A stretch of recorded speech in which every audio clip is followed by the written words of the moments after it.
Today, you are going to learn 10 luggage features to absolutely avoid before you buy a new suitcase for airline travel. One of you asked me, do you know a good carry-on suitcase that I could buy? I need a new one.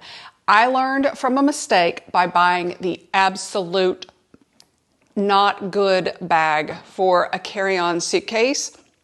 And it made me think of 10 other features that you need to know before you get a new suitcase this year. The first feature you want to avoid when looking for a new suitcase is wobbly handles. You need to have solid suitcase handles because you're going to need to maneuver through airports. You're going to need to walk down the aisle of an airplane. You want effortless movement while you're traveling with that carry-on suitcase or checked bag. If your luggage handles jiggle back and forth when you're trying to walk with your suitcase, avoid that feature. Steering your luggage over carpet in an airport will also be difficult. And we cannot be bothered by this stress while we're on vacation. Before I go any further, I want to just remind you that I am not dissing this brand. This is one of their limited edition because it's so shiny. So maybe there's a reason that it is poor quality. Many of their other suitcases have been raved about on YouTube videos. So please just take my experience with a grain of salt and apply them to what you are looking for when you're searching for a bag. As a pilot's wife, we can only pack in a carry-on suitcase. So I have gone through many types of carry-on suitcases. And I also want to let you know that I'm not trying to push the brand that I usually travel with. I have 3 and 4 that I've never shown you before because I knew you would not like it. But just so we're clear, this is not sponsored by any luggage brand, okay? The second feature that is really important when you're searching for a new airline bag is the wheels. Check the wheels steering. Even on tile floor, I fought this suitcase the whole way. So this is how you can test it in person. Like I went into Macy's years ago and tried all these different brands that I had not tried before. And I really liked them. I have that in my other suitcase carry-on bag video that I'll link for you. Because airport carpet is short pile or short pill, you want to test it on really short carpet. For example, you're not going to test it on the shag carpet somewhere in your house, but you are going to walk across that carpet and see how the bag steers itself without you putting a lot of pressure on the handlebars. See how mine immediately tries to steer me to the right? It did that every time, even on tile floor, which most airports are. So you also want to try it on tile floor. The number 3 travel tip is to avoid single wheels. That feature does not mean that the bag is a deal breaker, but you just want to avoid that because of 2 reasons. Number 1, the wheel probably could pop off pretty easily in baggage claim or in transit. And number 2, you want it to be rugged or protected somewhat in what other features I'll talk about on uneven pavement. For example, cobblestone roads in Europe maybe, or Savannah, Georgia. The number 4 travel tip is to choose wheels that have little friction. When I was living in Atlanta and we would rollerblade down the Comet Trail, I had, the first time that I tried it, I had the worst wheels ever. Like when you spun them, they would hardly spin twice around, okay? That means they are slow.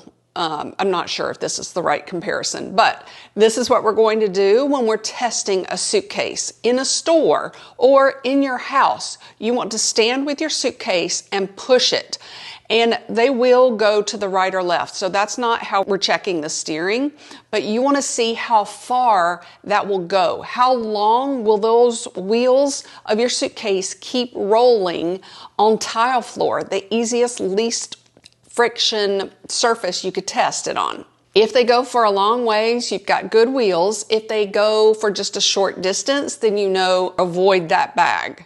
Do not buy a new suitcase if the wheels are bad. That's the easiest feature to check for. The number 5 feature, which isn't that big of a deal for me, is the baggage weight. A lot of you are restricted on the weight of your suitcase. So just check your airline's size requirements, and that will also tell you their weight requirements as well. My favorite brand is the Level 8 suitcase. I have 3 of them. These are the textured. There's one with a pocket, and I have a 4th one that I've never shown you or talked about because it weighs 10 pounds empty. And I knew my audience was not going to like that, so I said no to that video proposal. But it doesn't zip, so if you want one that just has the little handles on the side, I really like that part. But it's 10 pounds, but I'll link it just in case. And the number 6 most important tip is, just like tennis shoes, do not buy a suitcase because it's cute. I was totally going to return this suitcase. I even had the easily attainable return slip. It was so easy. And then I opened the suitcase. The striped lavender fabric, it's so cute. And all of the little extra features, they were so cute. Stripes get me every time. They're the inside fabric of my 2 favorite backpacks. So do not buy it just because it's cute. So I did not return the bag in time before I used it because I loved that fabric. But sometimes you've got to kiss a lot of frogs before you find that prince. Can I get an amen? All right, tip number 7 is avoid carry-on bags, especially that do not have the extension of the suitcase that goes down between the wheels for added packing space. You are going to need that extra space of like 2 or 3 inches. You can pack 3 more shirts in addition to all of your other travel outfits if you have that extra space included. I do not know why so many suitcase brands do not add that. You're going to see so many suitcases online and in some small stores, and they are so cheap. Like, read my neon sign right here. Do not buy the kind that are just a rectangle and 4 wheels hanging by a hair or hanging by a thread underneath that rectangle. The number 8 travel tip is to look for wheels that are somewhat embedded. You're going to need that protection for going over rough surfaces with your suitcase. So my Travel Pro one of my 2-wheeled suitcase that is still available, but I just like the spinner suitcase now for going down the aisles of airplanes again, finally. So, but that is the top-notch, 100% top quality of embedded protection for the wheels of your suitcase. And they also come on their other sizes of suitcases as well as my underseat that has fit under 2 airplane seats as a rolling hand luggage. If you're interested in that, I'll link it. However, I have not been impressed with their quality of their spinners, so that's why I've not purchased one in the last few years. But you want them to be embedded somewhat. The really cheap quality suitcases have those wheels hanging down by a thread with absolutely no embedded protection. So just check that out. It's the number 1 easiest feature to look for, even at a distance. Number 9 is to check for quality zippers. If your zipper breaks on vacation, it could just ruin your entire flight. So you're going to zip in the store, or when you get it, you're going to unzip and zip all the way around. And you want to especially notice how the zippers glide around the corners of your suitcase. YKK zippers are the best zippers around, but the main travel tip is to make sure those zippers are smooth along every step as you're gliding them open and closing them. You can use the TSA approved locks. We never lock our luggage, and mine has been checked since so many people are on the airplane these days. Mine has gotten checked to the belly of the airplane many times last minute because overhead bins are full. Still, you just never know. Okay, so I have never used those locks, but these have been fine. And this is a pet peeve feature for me. If you are right-handed, you must have this feature in any kind of suitcase that you own, okay?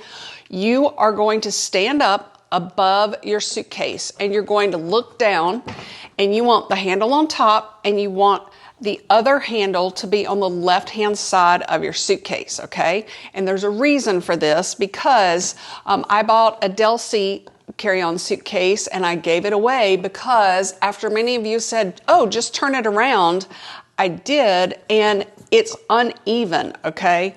Like this one, the luggage handle is more on the top. So the main reason that you want this is because the hand that holds the luggage handle at the top, that needs to be your strongest muscle-filled arm, because that's bearing all of the weight of the suitcase, and your left hand or your weaker arm is going to glide it up, or just guide the suitcase up, or even on a luggage rack.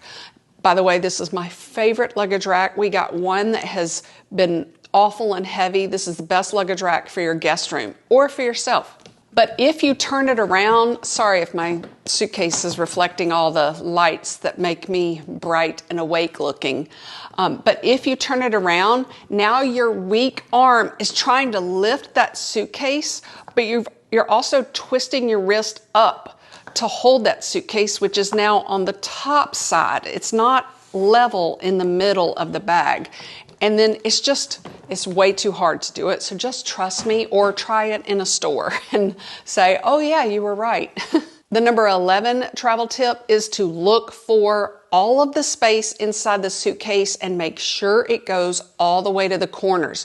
You are going to need all of that space to pack your travel essentials. I think that is the most overlooked feature in carry-on bags especially, and that is very helpful for airline passengers because it means you can pack more.